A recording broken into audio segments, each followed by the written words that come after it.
आज बहुत ही बड़े मुद्दे को लेकर हम आप लोगों के बीच उपस्थित हैं, क्योंकि मैं आप लोगों को बता दूं कि देश का युवा त्रस्त हो चुका है और मोदी जी से बार-बार बेरोजगारी की बात कर रहा है और मोदी जी उस बेरोजगारी पर कोई भी बात नहीं करना चाहते हैं।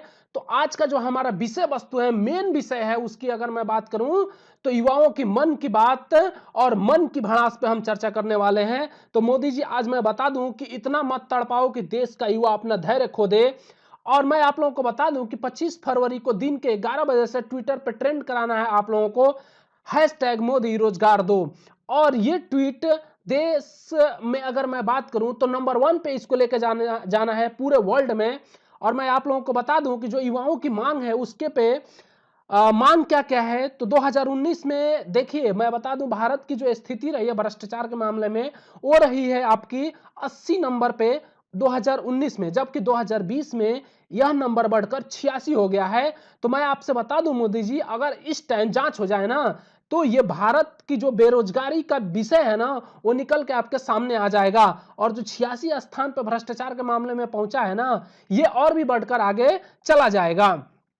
तो जो स्टूडेंटों का, जो छात्रों का मेन विषय है उसकी अगर मैं बात करूं तो 18 नवंबर वाले मेंस का रिजल्ट जो हुआ है उसका री एग्जाम हो, क्योंकि उसमें मैं बता दूं रिजल्ट आने के बाद से युवाओं का यह कहना है कि जो रिजल्ट आया है उसमें 200 नंबर लाने के बाद भी युवाओं का सिलेक्शन नहीं हुआ है। उसी तरह मैं आप लोगों को बता दूं कि पूरे बिहार प्रदेश के जितने भी युवा थे जो बिहार दरोगा मेंस का एग्जाम दिए थे, उनमें बहुत सारे स्टूडेंट ऐसे थे जिनका 80 क्वेश्चन सही होने के बाद भी उनका रिजल्ट में नाम नहीं था। और मैं बता दूं कि वैसे बहुत सारे छात्र थे, कम से कम 1000 से 1500 स्टूडेंट ऐसे थे जिनकी क्यूरी हमारे पास आई थी। और सारे स्टूडेंटों ने मिलकर 11 तारीख को यानी 11 फरवरी को एक महाआंदोलन किया था बिहार में। और उस महाआंदोलन का नेतृत्व कर रहे थे दिलीप भाई। और दिलीप भाई को इस लोकतांत्रिक व्यवस्था की अगर मैं बात करूं तो इस लोकतांत्रिक व्यवस्था को हनन करते हुए उन्हें जबरदस्ती गिरफ्तार कर लिया गया और अभी तक उन्हें कोई भी रिहाई नहीं दी गई है, जबकि रिहाई बिल्कुल हो जानी चाहिए। जबकि जो आंदोलन 11 फरवरी को हुआ था वो बिल्कुल किसी भी प्रकार का हिंसात्मक नहीं था, वो बिल्कुल अहिंसात्मक था। फिर भी दिलीप भाई को गिरफ्तार कर लिया गया ताकि इस आंदोलन को दबाया जा सके और सरकार के विरुद्ध अगर कोई भी छात्र आवाज उठाता है तो उसको दबोचा जा सके और उन्हें सबक सिखाया जा सके और सरकार अपनी मनमानी करते रहे और अपने लोगों को आसानी से पैसों के बल पे भर्ती रहे। और जितने भी भर्ती आयोग हैं वो भर्ती आयोग अपने यहाँ ट्रांसपेरेंसी की बात ही नहीं करते।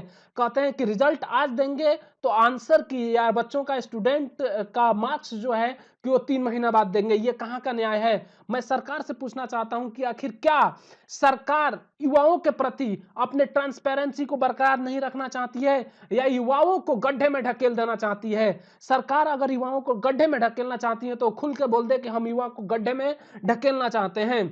लेकिन ये लॉलीपॉप वाली जो व्यवस्था है ना जो दी जा रही है आजकल, वो बहुत ही खराब है। लॉलीपॉप देकर उसको तरसाया जाता है, फिर खाने भी नहीं दिया जाता है। इसी तरह अगर मैं बात करूं तो गैस सिलेंडर की अगर मैं बात करूं तो इतना उसका दाम बढ़ चुका है कि लोग अब लकड़ी पे फिर से आ जाएंगे।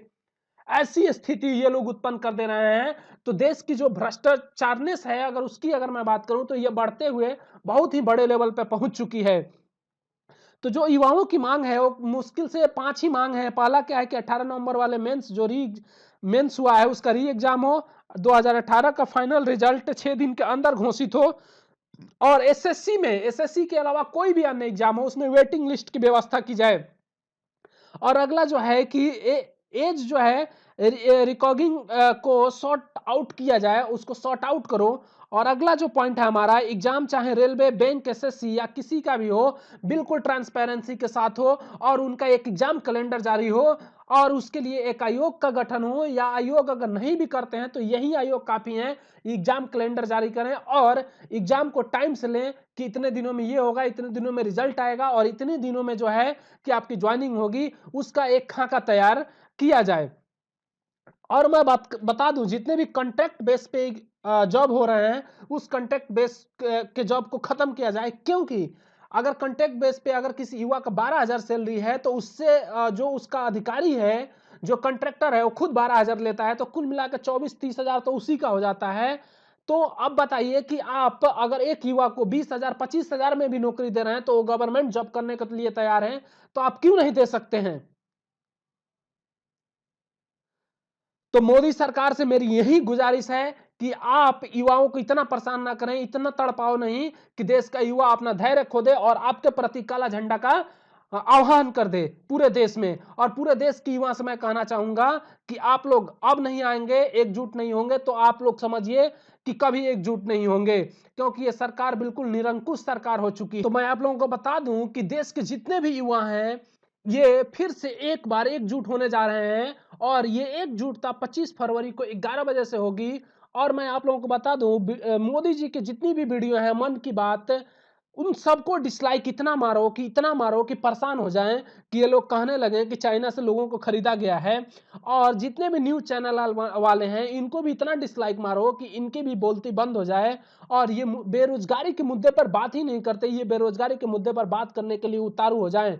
तो देश के सभी युवाओं से मेरा अपील है कि जो प्रतियोगी परीक्षा या जो प्रतियोगी परीक्षा के अलावा किसी अन्य परीक्षा की भी तैयारी कर रहे हैं, उनकी अगर मैं बात करूं तो वो सारे स्टूडेंट जो है 25 फरवरी को दिन के 11 बजे से ट्वीट करें इतना कि पूरे देश में कम से कम 4 दिन तक ये ट्वीट ट्रेंड में रहे और नंबर 1 पे रहे। और मैं बता दूं आप लोगों को, एक अभी जारी हुआ है पत्र, या मैं देखिए यहाँ पे लिखा हुआ है, आप लोग, भारतीय बेरोजगार पार्टी। देखिए कितना अच्छा इन्होंने टाइटल दिया है कि भारतीय बेरोजगार पार्टी। और इस भारतीय बेरोजगार पार्टी, ये बिहार प्रदेश से ये पत्र को निकाला गया है और रमेश ठाकुर प्रदेश अध्यक्ष हैं बिहार के ये। और प्रेस विज्ञप्ति में ये लिखते हैं 19/2/2021 के 1 मार्च को बिहार के मुख्यमंत्री श्री नीतीश कुमार के जन्मदिन के उपलक्ष्य पर बिहार भ्रष्टाचार दिवस के रूप में प्रदेश के युवाओं से मानने का आह्वान करता हूं। बिहार के करोड़ों बेरोजगार युवा साथी बिहार के मुख्यमंत्री श्री नीतीश कुमार के तानाशाह रवैये, बेरोजगारी, पलायन, प्रदेश में उद्योगों के अभाव, बढ़ते भ्रष्टाचार के विरुद्ध में नीतीश कुमार के जन्मदिन पर मुंह पर काली पट्टी बांधकर 1 मार्च को बिहार भ्रष्टाचार दिवस मनाएंगे। बिहार में तानाशाही नहीं चलेगी, अभिव्यक्ति की आजादी सभी का संवैधानिक और लोकतांत्रिक अधिकार है और उसे हम सभी से कोई छीन नहीं सकता।